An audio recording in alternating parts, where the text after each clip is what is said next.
네, 저는 두 번째 발표를 맡은 오지은입니다. 제가 이번 발표를 통해서 알아볼 거는 우리는 어떻게 몰락하지 않을 것인가에 대한 거고요.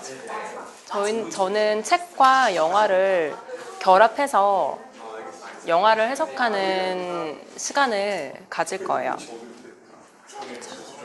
목차를 보면은 전 간단하게 우리는 사기를 당하지 않으려면 어떻게 해야 되는지, 그리고 카지노 잭이라는 영화에서는 어떤 식으로 심리 계좌가 활용이 되었는지, 그리고 영화 앨론에서는 효율적 시장 가설이 어떻게 무너졌는지를 알아보려고 하고요.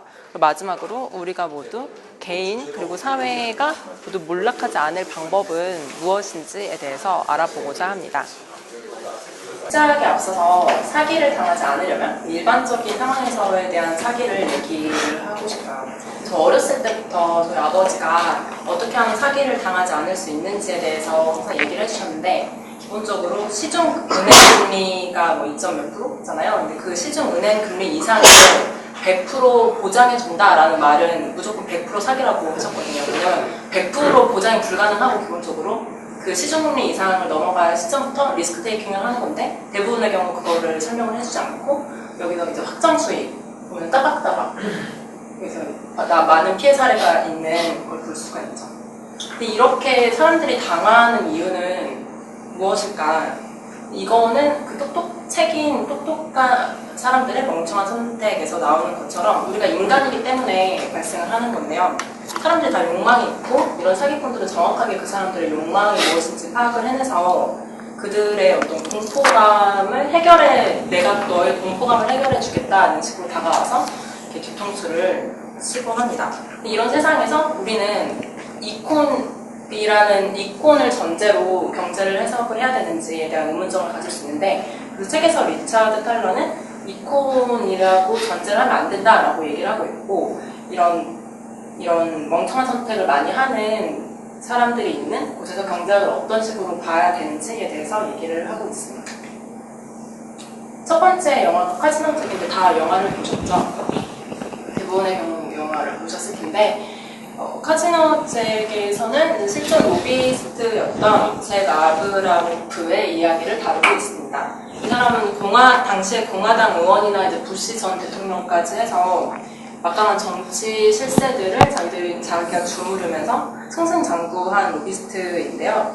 결국에는 영화에서도 나왔듯이 인디언 부족 간의 경쟁을 이용한 과도한 수입료, 그리고 그 선상 카지노 불법 인수로 인해서 기소가 됩니다. 여기에서 제가 알아보고 싶은 거는, 여기 피해자들이 있어요. 이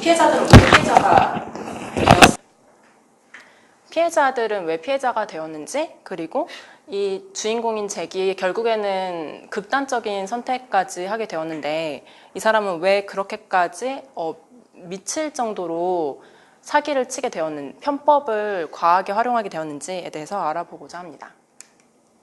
그 전에 저희가 앞서서도 심리계좌에 대해서 설명을 해주셨는데, 리차드 탈러가 책에서 되게 좋아하는 이 사람의 거의 인생 득템인 그래프거든요, 이게. 이 사람이 이걸 발견하고 너무너무 좋아했어요. 사람들은 이득을 볼 때 좀 좋아하는데, 손실을 보면은 너무 심각하게 슬퍼하고 괴로워한다라는 게 전제예요. 그래서 제가 여기서 유튜브를 이어서 볼게요.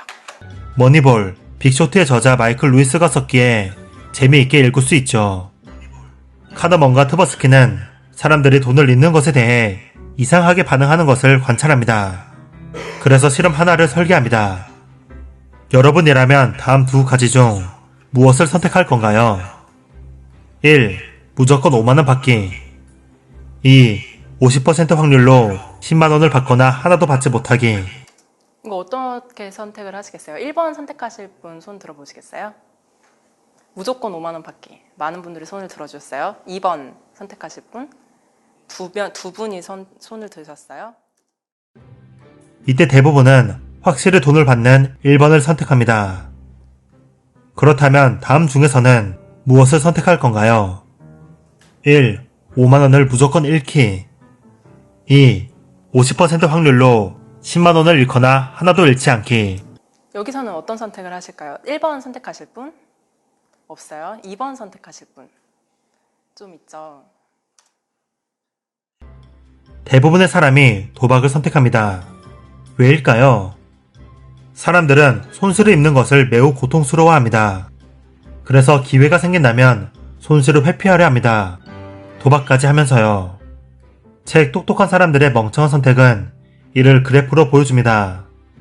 사람들은 이익을 좋아합니다. 하지만 손실은 더 싫어합니다. 고통이 훨씬 더 크기 때문입니다. 똑똑한 사람들의 멍청한 선택은 2017년 노벨상 수상자 리처드 탈러가 직접 쓴 책입니다. 그는 여기서 손해를 입었을 때 사람들이 어떻게 행동하는지 더 깊게 설명합니다. 경마장에 간 도박사가 100만원을 쓰기로 마음먹습니다. 하지만 운이 따라주지 않아 경기 막판이 되었을 때 가진 돈을 모두 잃습니다. 손실인 채로 떠나기 싫은 도박사는 원금 회복의 꿈을 안고 마지막 도박을 합니다. 가능성이 50%인 말에 100만원을 더 걸거나 가능성이 2%인 말에 2만원을 걸 수 있습니다. 많은 사람들이 이때 두 번째 내기를 합니다. 작은 돈을 걸고 크게 이기기를 바라는 것입니다. 실제로 경마장 마지막 경기의 경우 우승 확률이 낮은 말에 돈이 몰려 배당률이 오히려 떨어지는 이유가 여기에 있습니다. 여기까지 심리 계좌에 대한 가치함수 그래프에 대한 내용을 보았는데요. 저는 이 부분이 카지노잭과 그리고 엔론에서 피해를 입은 많은 사람들의 어떤 행태를 설명을 해주고 있다고 생각을 합니다. 특히 그 책에서 하우스 머니 효과라는 개념이 나오는데, 이 하우스 머니 효과는 카지노에 가서 자기가 칩을 이렇게 많이 벌었어요. 그러면은 이걸 되게 빠르게 막 쓰게 된다라는 건데, 이거는 기본적으로 돈이라는 거는 대체 가능한 수단인데 자기가 이제 꽁돈이 생기면은 이거를 잊어버리는 거예요. 그래서 훨씬 더 마구마구 쓰게 되는 현상인데, 이거는 돈은 대체 가능한 수단에 대한 그 원칙을 명백하게 위반한 어떤 행동이게 됩니다. 저는 이게 카지노잭에서 그 인디언 부족들이 뭐 3년 전까지만 해도 팔찌 껴서 팔다가 갑자기 카지노로 큰 돈을 벌었다고 나오는데, 그래서 이 인디언 부족들이 그 수익을 그 엄청나게 비싼 수입료로 쉽게 투자할 수 있었다라고 보고 있고요. 그리고 잭이랑 스캔론이 엄청난 돈을 순식간에 벌었는데, 얘네가 굉장히 빠른 속도로 또 돈을 소진을 해요. 그래서 뭐 학교 짓고 레스토랑 하고, 근데 이게 사실 이 사람 생계에 뭐 엄청 필요한 것도 아닌데 엄청나게 빠른 속도로 그 돈을 쓰게 되는데, 이게 하우스머니 효과 때문이 아닐까. 한국말로는 꽁돈 효과더라고요. 그래서 하우스머니 효과가 여기에 적용된다라고 봤었고요. 그리고 심리계좌에서 만회 효과라는 개념이 있는데, 사람들은 돈을 만약에 잃었을 경우에 이것을 만회할 수 있다라는 어떤 확신만 들면은 굉장히 큰 리스크 테이킹을 한다고 보고 있습니다. 저는 여기서 선세일 카지노 선상을 불법 인수를 했었는데, 이 과정에서 가담한 등장인물들은 이게 나중에 큰 위험이 될 걸 알면서도 리스크를 감수를 했는데, 그래서 거스 블리스인 그 그리스인이나 아니면 뭐 에던 키던이라는 그 인도인? 뭐 둘 다 되게 상황이 좋지 않은 사람들이었어요. 그래서 저는 이들이 만회를 하고자 하는 심리 때문에 그런 뭐 불법 소지가 큰 행동에 가담하지 않았나라고 생각을 하고 있었고요. 그리고 잭도 돈을 벌긴 했는데 너무 빠르게 탕진을 해버려서 계속 자기가 그 수표가 갚아야 되는 수표가 되게 많아졌었어요. 그래서 잭도 마지막까지 계속 수익률을 더 높이면서 많은 인디안 부족들의 뒤통수를 치려고 하지 않았나라고 생각을 하고 있습니다. 그 두 번째 영화로 갈 텐데, 두 번째 영화는 엘론이라는 기업에 대한 영화였어요.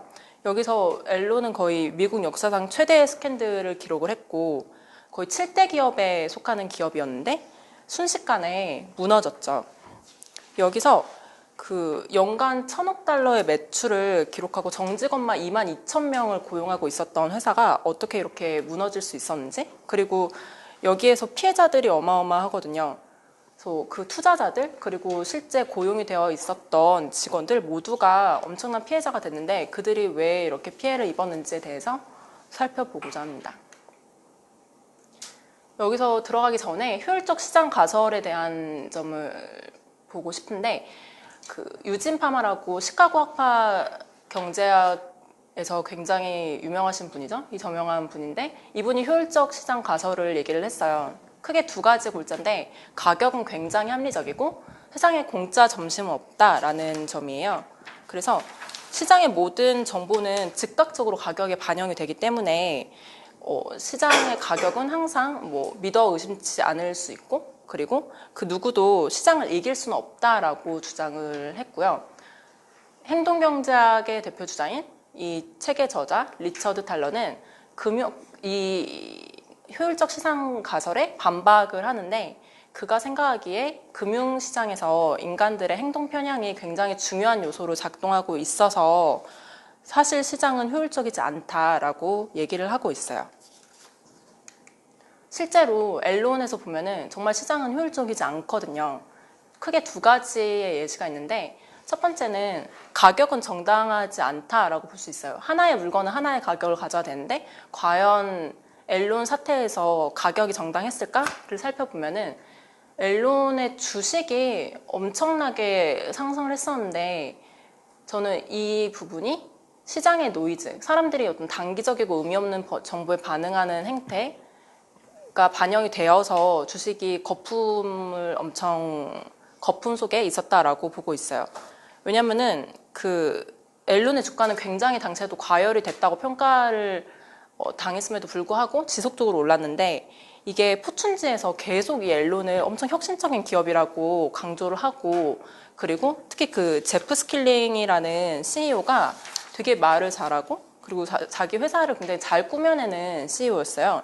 그래서 그의 어떤 시가 평가 방식, 미래를 어떤 크게 점치는 그런 과감한 행보 그리고 이 엘론이라는 회사가 당시에 인터넷 쪽도 많이 투자를 하고 했었는데 이런 뭔가 멋져 보이고 이렇게 반짝반짝한 거에 사람들이 굉장히 높은 가치를 매기거든요. 그래서 이 엘론의 당시에 자기 자본율, 그 ROE가 굉장히 낮았는데도 불구하고 주가는 거의 최고치로 찍었었어요. 그래서 여기에서 일물일가의 법칙이 무너지지 않았나. 이때 가격은 정당하다고 말할 수 있을까라는 생각을 하게 되었고 그리고 두 번째로 아까 전에 유진 파마가 공짜 점심은 없다라고 했는데 공짜 점심은 있었죠. 엘론의 임원진들은 공짜 점심을 열심히 먹고 있었어요. 그들은 회계장부를 계속 조작을 해왔고 그리고 정경유착 그리고 모든 편법을 다 활용을 해서 그들의 이익을 취했고요. 그리고 LJM이라는 그 투자 조합을 만들어서 그 작은 다른 회사로 어떤 매출 조작을 해서 그 작은 회사들을 파산시키고 엘론의 주식을 엄청 펌핑하는 행위도 벌였었어요. 그래서 이것도 한 예시이긴 한데 이거 너무 독특한 단 하나의 예시다라고 하기에는 사실 세상에 이런 비슷한 사기극까지는 아니어도 이런 행태가 되게 많고 실제로 2008년 세계 금융위기도 이 엘론의 어떤 주가 거품과도 어떤 비슷한 행태를 보이지 않았나라고 생각을 하고 있고요. 당시에서도 투자은행들의 경영진이나 트레이더들이 어떤 파생 상품의 가치를 엄청 부풀려서 고객들한테 판매를 했는데 이게 나중에 터졌죠. 그리고 미국이 전반적으로 큰 경제 불황을 겪게 되는 계기가 되었는데 이때도 저는 그 일물일가의 법칙이 굉장히 무너져 있었고 사람들이 이제 과열된 어떤 가격으로 달려들지 않았나라는 생각을 하고 있습니다. 마무리로 우리가 합리적인가? 우리가 하는 행동들, 우리가 하는 선택들은 과연 합리적인가에 대해서 반문을 제기할 필요가 있다고 생각을 하고 그리고 시장조차 이게 과연 합리적인 시장인가?에 대한 의심을 계속 해야 된다고 생각을 해요.